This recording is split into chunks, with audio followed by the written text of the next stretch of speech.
Hey everybody, this is Dana from Mom Calls the Shots, and we are going to be talking about the planet Nibiru. Now, before we get into what it is and why you should care, the first thing we have to do is unlearn some NASA Operation Paperclip propaganda. Stay with me, folks. I promise it's going to get good.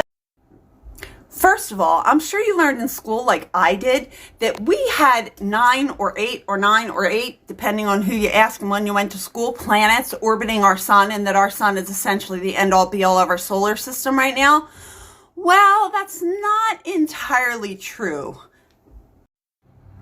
The first thing you have to consider is that we are part of a binary solar system, meaning that there are actually two suns. Nibiru is orbiting one of its own brown dwarf suns, and its orbit, as you can see, potentially brings it into the orbit of our own known solar system.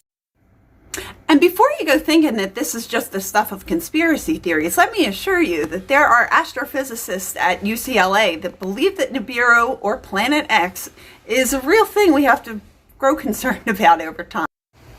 As you can see, Nibiru's orbital path has it way outside of our solar system most of the time, but every 3,600 to 4,600 years or so, it circles back around to our sun.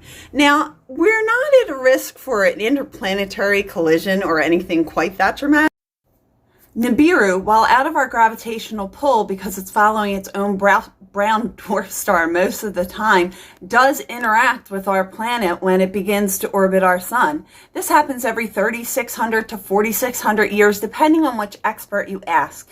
And what happens is, as Nibiru circles around our sun, the centrifugal force of coming around the sun essentially whips Nibiru into a faster trajectory, and all of the debris that is behind and all of the gravitational field interaction that happens, that is when we see severe weather changes, let's just say.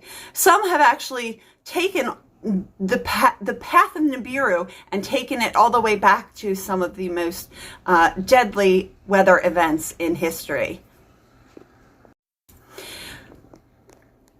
Do not fall for the idea that the crazy weather is because of something you did or didn't do, or did or didn't recycle.